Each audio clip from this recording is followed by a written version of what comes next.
Hey guys, it's the History Nerd, and we're back with another exciting episode of Europa Universalis for Great Britain / England. In the last episode, some stuff happened. It was a while ago. I don't really remember, but what I do remember is we're not making as much money as we could. So I decided to take a look at our trade screen and see just WTF is going on. And first off, our trade fleet is still sitting in Munster. So we need to beef that up and send it back to Western Europe. Secondly, my merchant over here was shifting trade along with the Newfoundland guys north into whatchamacallit, the Gulf of St. Lawrence, which, I mean, it's not a very rich trade node, and Newfoundland's collecting there anyway, I believe. And even if they're not, even if theoretically they were shifting it back to England, what's actually happening is that it's going into the North Sea where we don't have anything going on. So all of that trade would eventually be flowing into Lubbock and not London. So wrong L city. So what I've done is I have shifted my merchant in the Chesapeake from sending trade up north to sending trade right on into Western Europe, where we've got yet another merchant who's shifting trade to London. And as we can see, he's only shifting about 20 pence. I don't know what the cents version of ducats is, so we'll go with pence. He's shifted them into London, which isn't all that helpful. So I imagine once we get our trade fleet going in there, that number will increase. And of course, once we add more ships to the trade fleet, it will continue to increase. Our third and final merchant is in the Ivory Coast, and he is collecting trade. Now, as you can see, we are way down at the bottom with trade power in this node, being beaten by Hausa, Spain, Mali, and Portugal. But if we look, Portugal's only got about 70 trade points in here, so it shouldn't be all that difficult to get our trade power up. Let's look at that. We could do that a number of ways. We could send a fleet down, and I think I will be sending a fleet sometime over here, although really we could just probably, well, no, we can't. We need to core some of these recent Spanish acquisitions. Excuse me.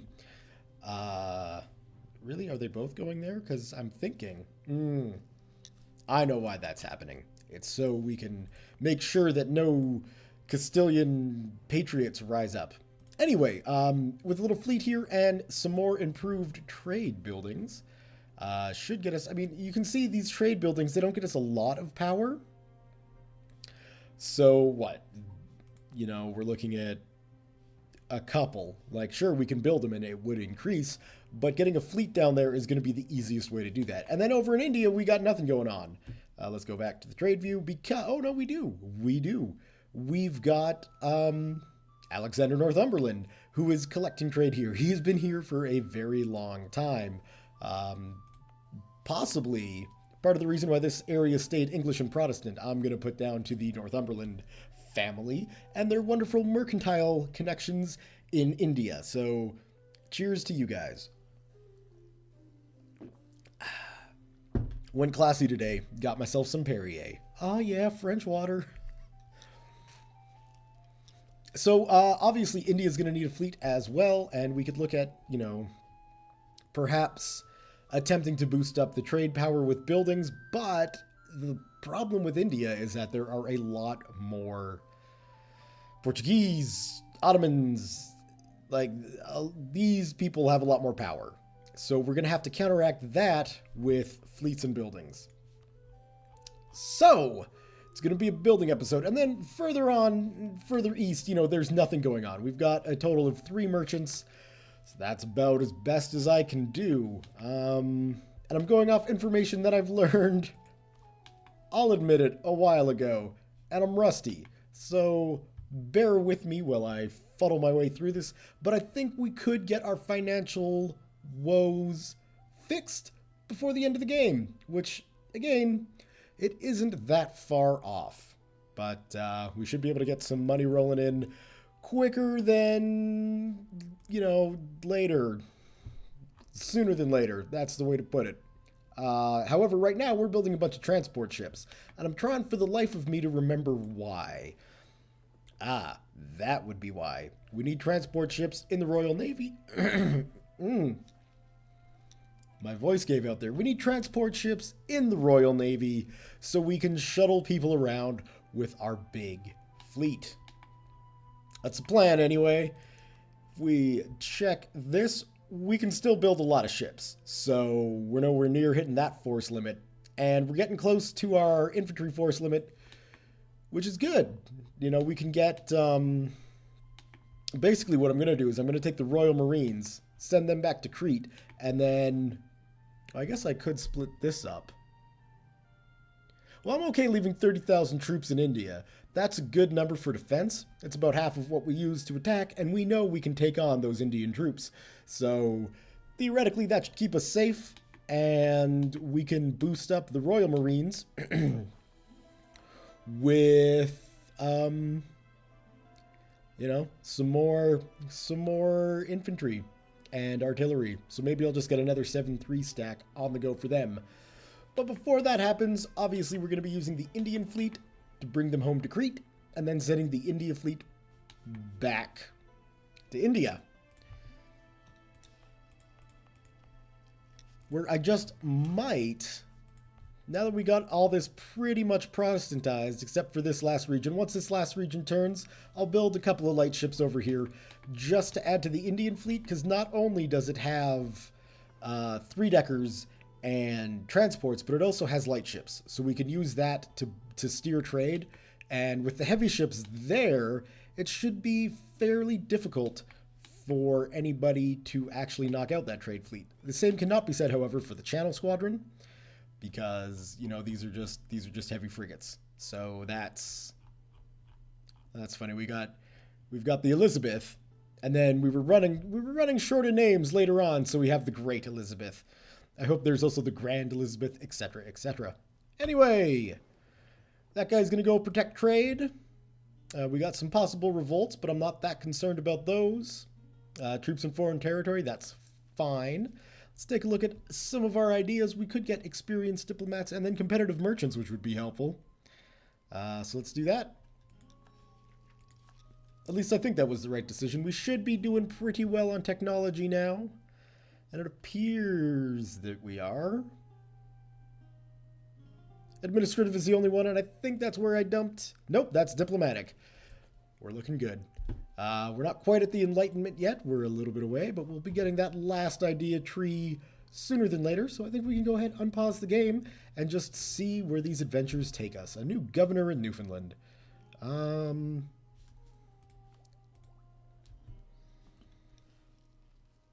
We can actually afford to take the prestige hit now.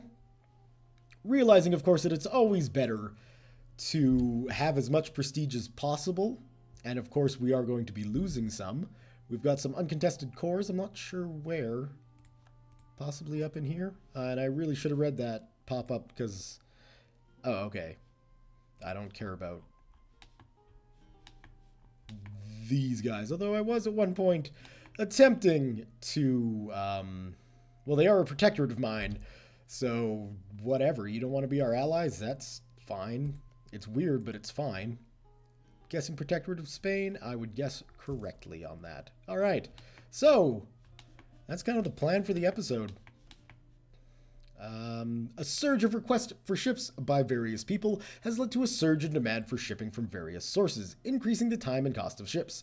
Although no one would dare charge us more for ships, it is taking longer to build them. Wonderful. The exact wrong effect to get at this moment in time. Such is life. Such is life. You're continuing going that way, and these guys should theoretically be converted relatively quickly. Let's go ahead and build these ships that are going to take a hell of a lot longer. Oh my god, that's going to take forever out here. No. I don't think I want to do that. Because I'd rather not wait, the better part of 2 years to get ships finished. I had no idea the dockyards and the infrastructure that I built up in England is actually really helpful. So we can see even with just the inclusion of the trade fleet, our earnings have gone up immensely. And they can go only up from there. We can drop down our military spending a little bit just so we can squeeze a little bit more money out of what it is that we're doing. And then once these transports get finished, we'll be able to sort out all of our issues. I hope.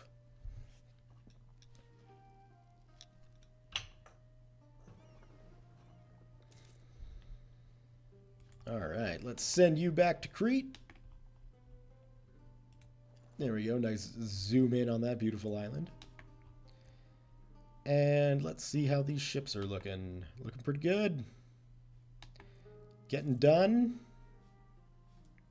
Come on, Munster. You can finish off here. All right. Let's take and send all y'all into London.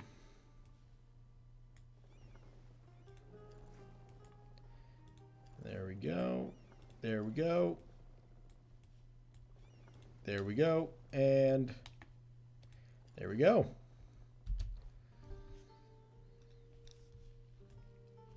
I think we've got one more being built somewhere. Maybe not. Yeah, we got another one being built in London. So that should take us to 20, I do believe.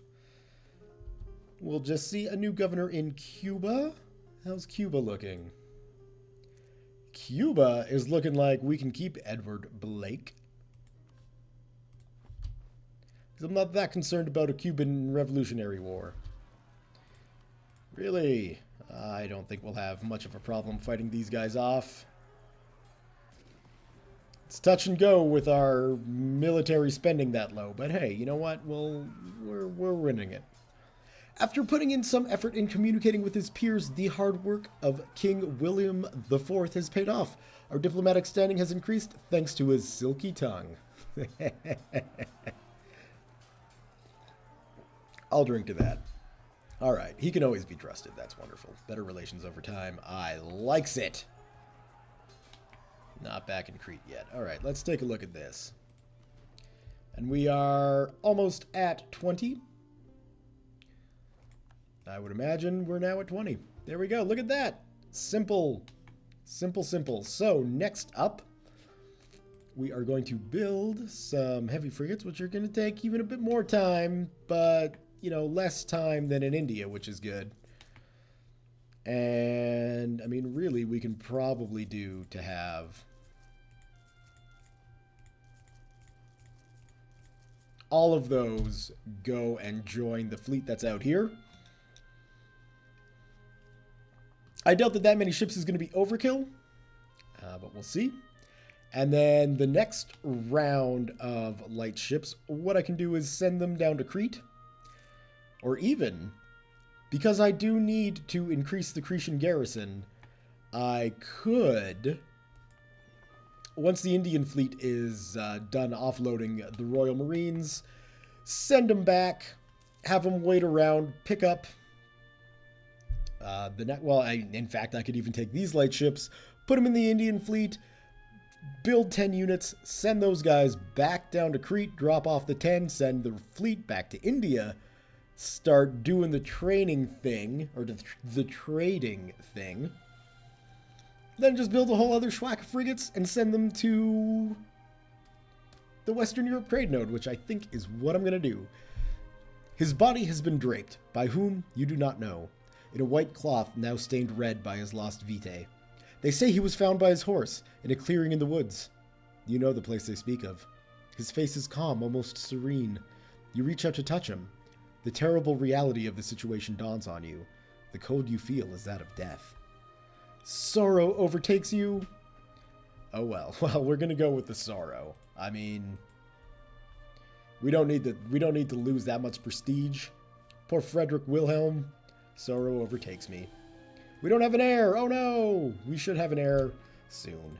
I would imagine we can boost that back up.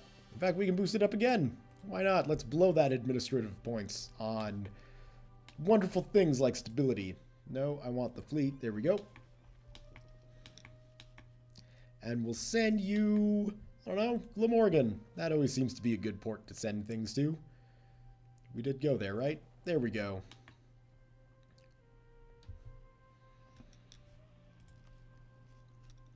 And I know I've said it once, I'll say it again. I really, really miss that button from Victoria that sends units certain places. We have lost the Quasi Belli against the 5 colonies. I wonder why that is. I doubt they've converted. But we gained one against Florida. So that's a thing.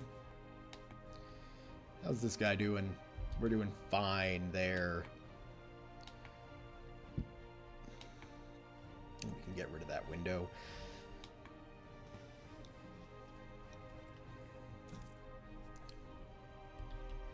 So I think for the Royal Marines, we're going to do 7 infantry and 3 artillery, because that's what they've currently got, and double that will give us 20. I'm all about the easy math, you see, and now I remember what those transports were that I got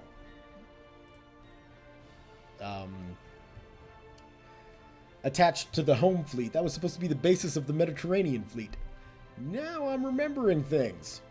So we'll work on, you know, fixing up current fleets before we go off and build new ones. Term is up for British Mexico. How are they doing? British Mexico, 23. Yeah, we can keep them.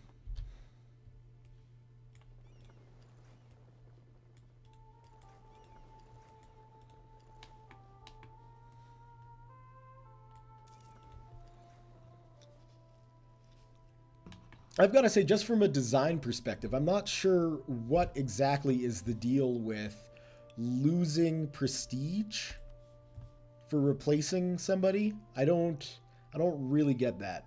2, 3, 4, 5, 6, 7, 8, 9, 10. And again, that is something I know that I've said before. I wish it wasn't a choice that would be dictated based upon how much prestige I have, or, you know, I'd like the colonial governors, I'd like the idea behind it, I just wish it was implemented in a different way. With the discovery of the New World, we have entered, that's right, what looks like our greatest period of prosperity. We will invest in the naval forces because we're building a freak ton of naval ships. All right, so we've got 26 light ships there. That should be pretty good for getting trade in India. And now what I'm going to do is create a new unit, and we will split out all the transport ships. So select this, and we will send them up into Lincoln. And then once the military forces are done training, and we get them on the transport ships on the Indian fleet, we can start building the Mediterranean fleet. So there you go. Lots of fleet building this episode. Go down there, but we're going to need the artillery to be finished as well. Yay, you see, I told you there's nothing to worry about. George, he's not a very good-looking king, not compared to Frederick William, but it should be Frederick William. I get that. It's just, when you see Frederick and William together in a monarch name, you just, I don't know about anybody else, but I instantly think German freaking monarchy, which means Frederick Wilhelm, or Friedrich Wilhelm, to be more precise and possibly putting on a bad accent. I do that. Accents, you know, it's something that I do. Attach those guys to transports and let's send you down to Crete. Beautiful. And now let's get started on building up the Mediterranean fleet. So, because it's in the Mediterranean, obviously we're going to go with the archipelago frigates, and we're going to go with a lot of them. Basically the same amount of light ships that we've got in the Indian fleet, give or take. British Columbia, where are you sitting? You are sitting there, so you can keep them, right? Yes. And that's the other thing that I don't really understand about the the colonial governors is that sometimes keeping them will net you a loss of prestige. Sometimes keeping them will not cause you to lose prestige. It seems incredibly arbitrary what each of those does. I don't really like the arbitrariness, if that's even a phrase, of the way it works. Rule Britannia, Britannia rule the raves. Britons never, never, never shall be slaves. You can sing that if you want. I'm not about to. Have more total ports than 30, easy. Have more or equal heavy ships than 50 and light ships than 50. Done. What does this get us? It gets us naval leader maneuver +1. Okay, yeah, we'll do that.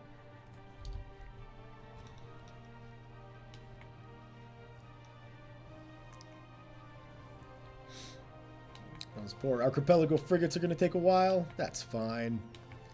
It'll give us a chance to get the Indian fleet sorted. And on the topic of Victoria, I really miss the Suez Canal. That thing was a genius idea. I applaud that decision in the world. Because really, when you think about this is a pain. Like, we want to go to, I guess, there.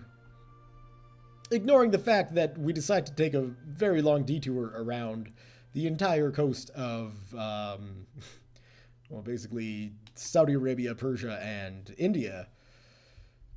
I guess the Arabian Peninsula, I don't know what that area is. Is that, because that's not the Mideast, that's the East? I don't know. Persia and India. Yeah, the Suez Canal really cuts shipping time out of that.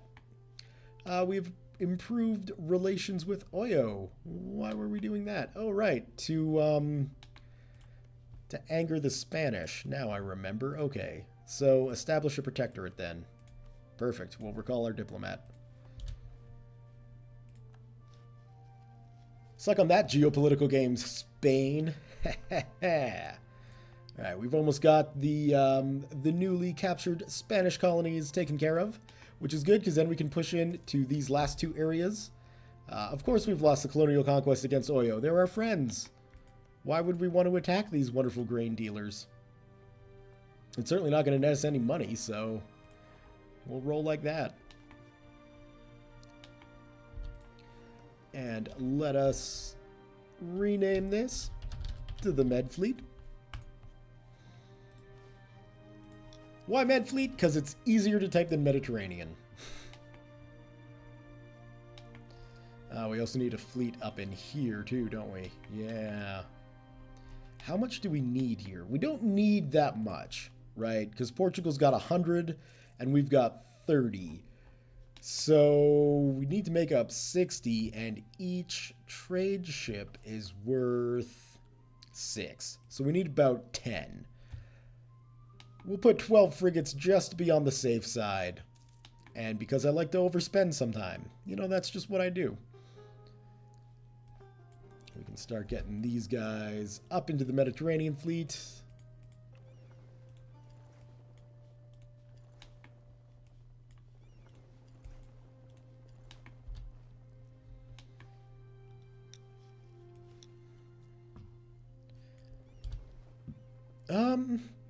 In this case, let's just raise taxes. I don't really care about getting a bigger military.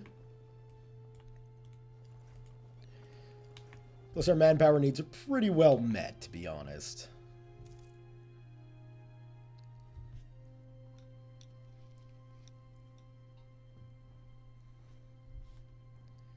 How are we doing? We're spending a lot of money on ships.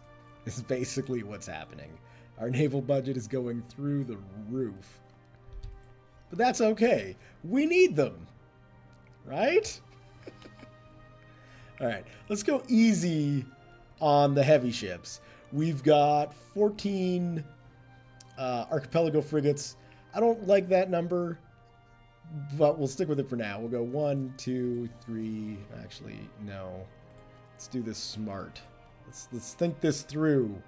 1, 2, 3, 4, 5. We'll go with 5 heavy ships. That should be good enough for the Mediterranean fleet. I guess we got more archipelago frigates coming in. So let's see, what are we up to now? 19? I definitely do not like that number. Let's go with 20. 20 and 5. Yeah, that's a good round fleet number. Research production or production research flawed. Research production flawed. It works either way. We'll lose the points. We've been taking enough of a prestige hit with our uncontested cores and other things, just our general decay and our base value. So obviously we're going to need to go to war again sometime soon, which means picking a new military target, which is a bit of a pain. Let's see, our fleet has not made it home. Where is the Indian fleet? Up there. Okay, so we're going to just intervene and go like that. Perfect. Glad I caught that in time.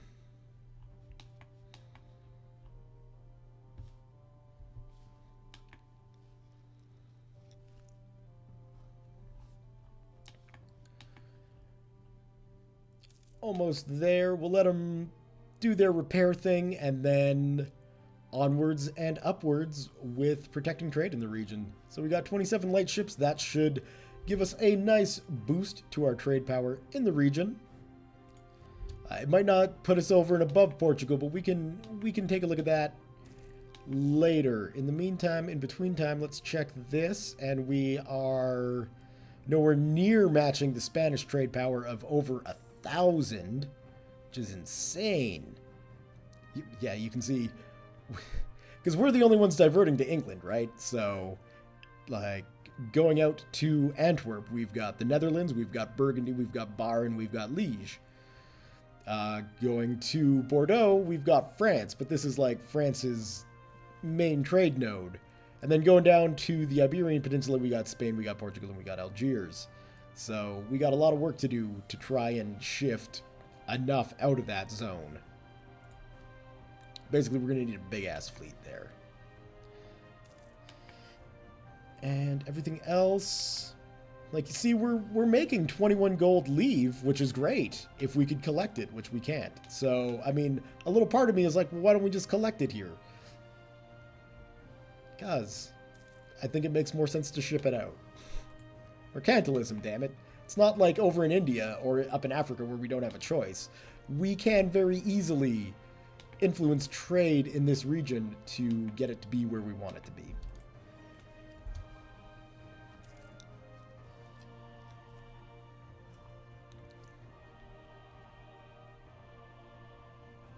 Theoretically. This is like another crash course in trading. Okay, we've gained a core province in the Grain Coast and Benin. That is wonderful. So now we got to look to doing the religious conversions, which will take us just a few months. So that's good. Then once the conversions are done, I don't care about the Castilian culture. They can stay like that. I doubt it'll cause much in the way of causing rebellions. Because if we take a look at the revolt risk here, right, we've got the English Bill of Rights, legitimacy, and positive stability, bringing it down, which is great. I'm just going to pause it while I go over this. But then we've got church tax, religious unity, active missionary, and intolerance driving it up. Once they become Anglican, that won't be a thing. It'll just be the non-accepted culture, which is a +2, which we take care of with our legitimacy, or with, right now, our positive stability. And even if we go down to 1 stability, with our Bill of Rights, it's like we're at 2. So we don't need to worry about the Castilians rising up against us in Africa once they're Protestant. Is basically what's going on.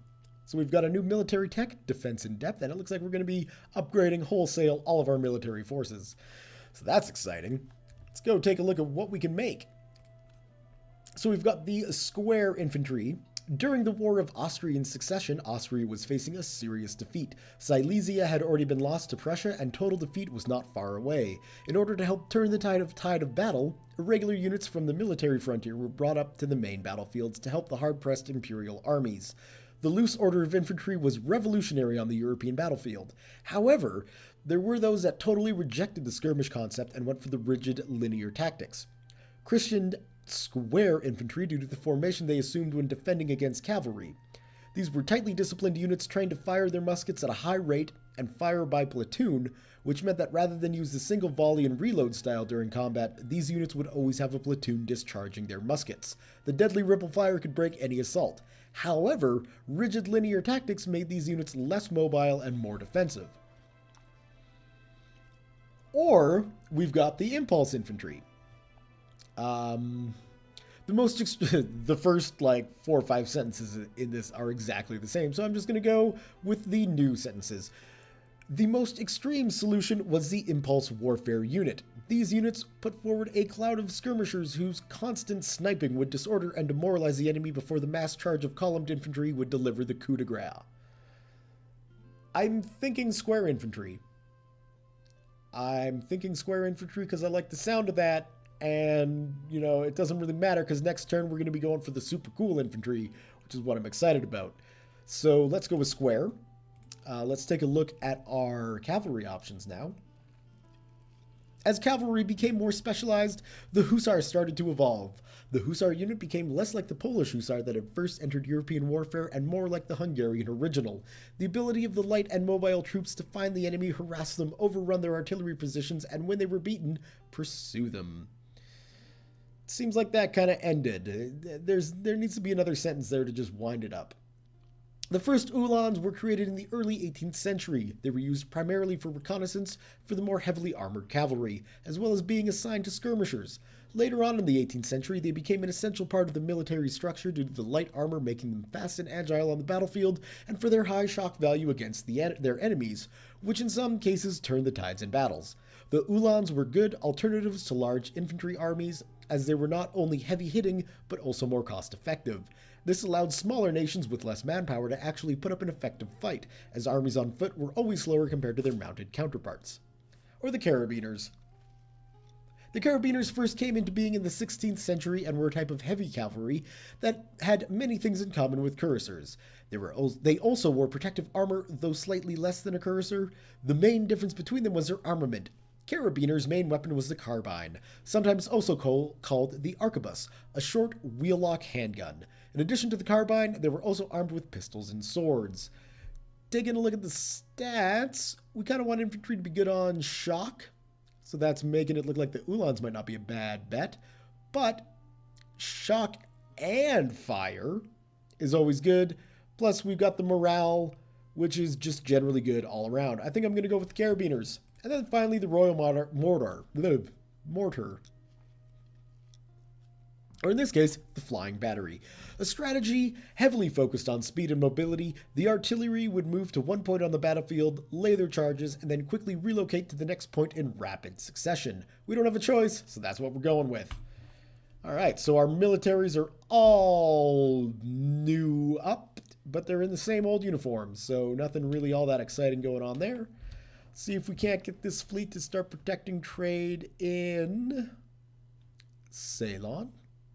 So we're going to be going from a trade power of 34 to a trade power of 168. That should be a bit more money in the bank, I assume. Maybe just a couple. Possibly not enough to make it worth it. That's okay. Alright, so it looks like we got the Mediterranean fleet set and ready to go. We will send them over to Crete. And now what we need to do, we need to get 10 ships for Africa. So let's do that, shall we? It's going to take a long time to build those in Ireland. Oh, crap. Right. Hold on. We're still waiting for your heavy ships to be finished.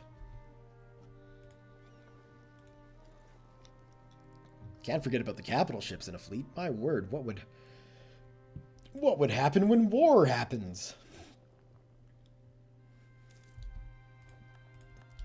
Although I am fairly confident that this fleet isn't going to be effective enough if war does happen.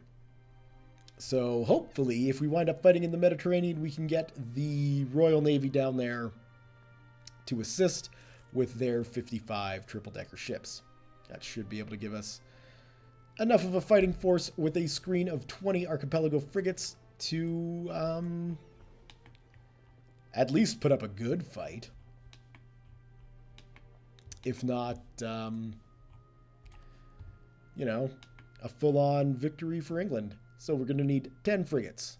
2, 3, 4, 5, 6, 7, 8, 9, 10. There we go.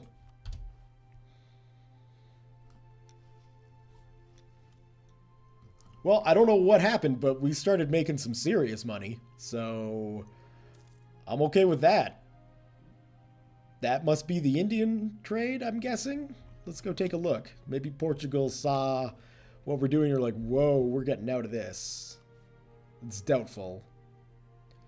And we are very close to becoming the #1 trade power in the region. How far off are we? We're not far enough. We're not close enough that we can do this with buildings, which was my hope. But, you know, that's okay. We're working it. We're working it.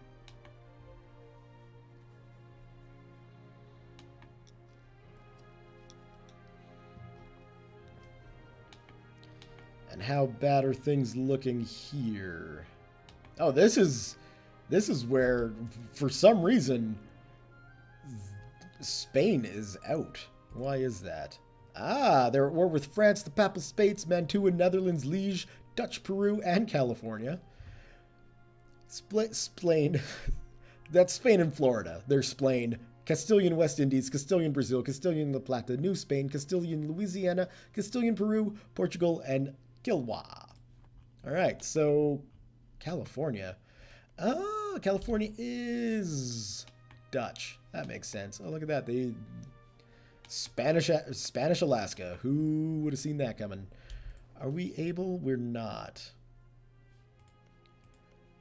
Yeah, I remember looking at that before. So it's entirely dependent on Newfoundland to actually settle that area, and I'm not sure that they're really in the mood to do such a thing.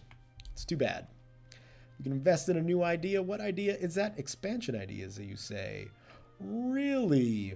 How is our administrative tech doing? Our administrative tech desperately needs to be increased, so we're going to just... Again, though, was I looking at that correctly? That's a diplomatic idea. I don't know why I keep thinking that's not. Still, our diplomatic tech could use a little bit of a boost. Although perhaps not. Considering this gets us global trade power of 20%, yeah, we'll go with that. And so now we've got a permanent cause belli against less advanced nations in Asia, which could be useful. We'll see. Most of these less advanced nations in Asia, though, are protectorates of other people. So, well, we could go with them. That might not be a bad idea. Champa, allied with Zhao. There's Ming, not allied with anybody. Hello. Maybe I should have taken that mission to get into China. Because with Ming not being allied to anybody, we could even take, we could take North Korea here, and I don't know why we'd want to, but we could. Or, I mean, you know, obviously something a bit better. Perhaps Beijing might not be a bad idea. Because obviously the Spanish have gone for Henan down here, which is, you know, Fish Island. Their Fish Island, that's fine. Yeah, Beijing might not be a bad idea. It is the capital, so I don't know if we could take it from Ming. But we're a European power, damn it. We'll do what we want. That might be a good way to finish off the series, is just go get England into China. We've gained the overseas expansion cause belli against a whole bunch of people, so that's exciting. Oh, I guess we've got that in regions of India as well, don't we? So like Punjab, Delhi, all up there. I would imagine Vijayangar. I really don't know how to pronounce that, but I imagine that is in there too. We've achieved religious unity, so that makes everybody happy. We're Protestant, and we're Protestant. That is wonderful, and we've got a mission to select. Spread our culture to Benin, which would be pretty easy to do, I would imagine. That's going to cost us 125, which means the 10 we get in return is definitely not worth it. This is an impossible mission to actually achieve and get into China. Again, like I say, taking a look at the situation in Ming, like, perhaps not Beijing, but down here in the south, like getting into Fuzhou or Hangzhou there, that might not be a bad place. It's an important center of trade, at least, so we could perhaps also get Anqing in there and get some tea flowing. I think the British would appreciate that.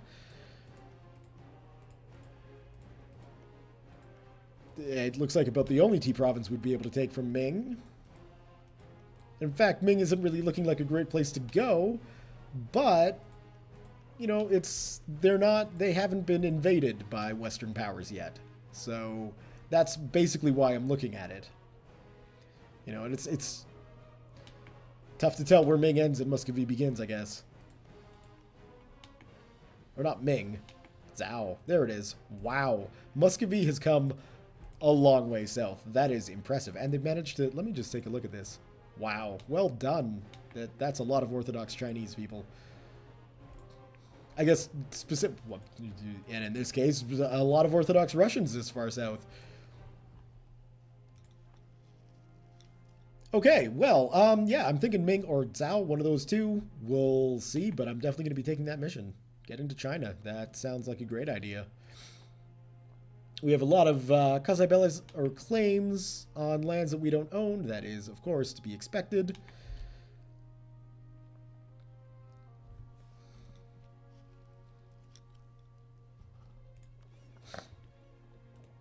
Now, one of the problems, of course, with building up a small fleet for use in Africa is it's almost impossible for me to prevent this fleet from getting destroyed. Eventually, I wouldn't mind putting some heavy ships into the African trade squadron here, but that's going to be expensive. Granted, we're making a lot of money now, but as soon as Spain is done with their war, we won't be making a lot of money.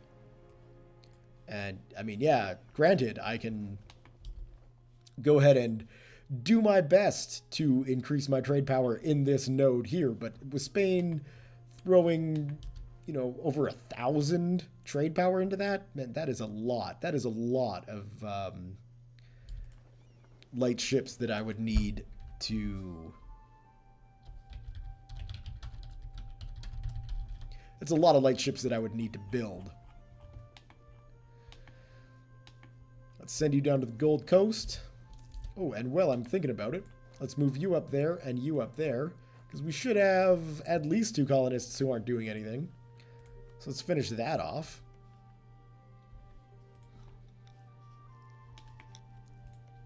I'm not sure about a war with Portugal. I mean, they're allied with the Ottoman, Spain, and Bengal. So I kind of doubt my Austrian alliance would be cool with that. Maybe the Ottomans. I mean, I don't know what kind of bad blood is there between the Austrians and the Ottomans. I would imagine quite a bit. But that's just my imagination, is really all that is. So we can see how the non-accepted culture doesn't really play into it.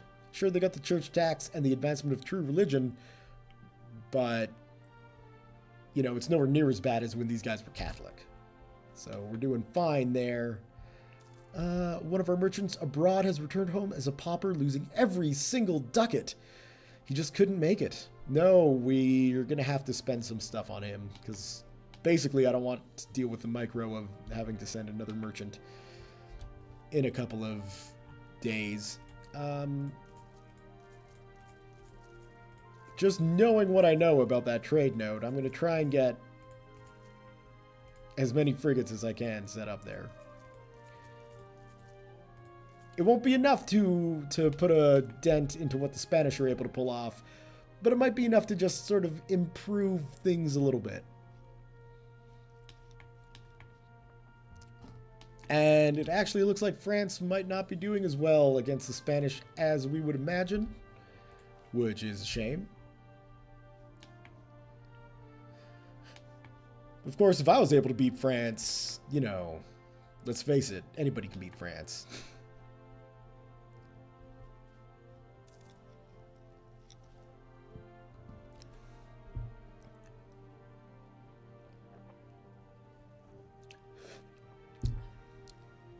which is kind of a sad realization to have, but you know what? It is what it is. So what trade node is this? This is the Ivory Coast. So let's protect trade there, shall we? Ivory Coast. All right, so now... you see, those dastardly Portuguese, they smartened up, and they sent some more fleets down there. So, to improve it by the 125 we need, we could boost it with some trade buildings for sure.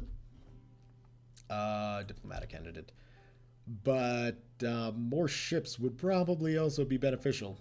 But this next batch of frigates, however, will be going into the Mediterranean zone, and we're, god damn it, spending so much more on ships than we need to. Whatever. We'll make do.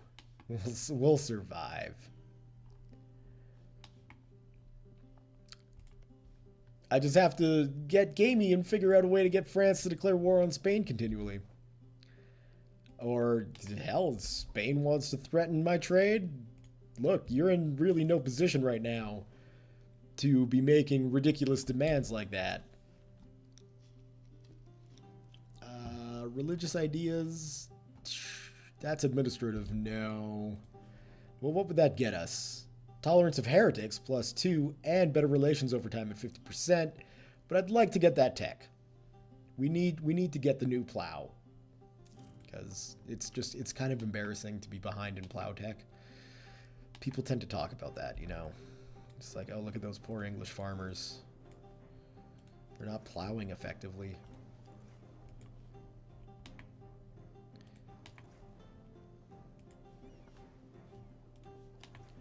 Hope none of you guys were looking for a good plow joke to follow that up, because that's the best I got. Send you back here too, and we'll get all these guys sorted.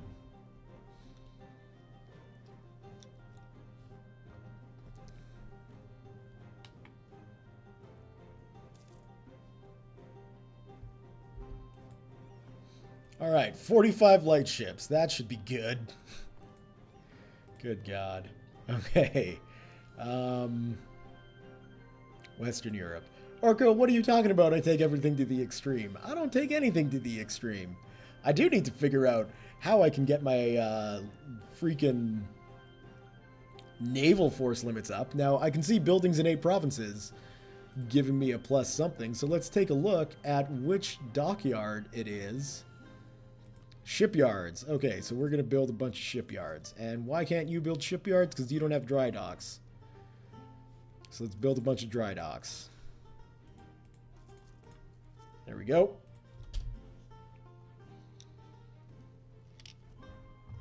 That should get our force limits slowly climbing. It's been a while since I built buildings. This is an exciting time in England. Construction cranes haven't been seen for like a century. It's a true sign that England has recovered from her times of troubles and is now, you know, climbing. It kind of concerns me that you're not building anything. That would be why. So let's get those in. And then we got some of those. We got some docks to build still. Yatenga, that's fine. We got that. We got that covered. Don't worry. You know, that may not be the biggest African colony, but I'm willing to go out on a limb and claim that it's the best. Not including Madagascar in that. If we include Madagascar, obviously, I think Golden Mountain would probably be the best, followed by Elephant Hills. Port Ivory, it's a little grungy. They've got the trade company, you know, it's a bit iffy. There are claims that local fishermen have improved ship design. That's great. We're going to spare no expense, because that's going to give us some more diplomatic power to build more shipbuilding things. So let's see. We need some docks. To then build dry docks, then build shipyards. And grand shipyards are just a waste of money, because they just bring down shipbuilding time and cost. All I care about is getting the force limit up. Granted, that's not going to be enough to get my force limit high enough, but I think it's going in the right direction. Anyway, this episode has drug on for far too long, so I think this will be a good place to leave it because I've just realized what time it is. So that's how my decision process works. Thumbs up if you have enjoyed this video. Leave your comments, questions, concerns, thoughts, jokes, musings, what have you below. Thank you all very much for watching. We'll see you next time.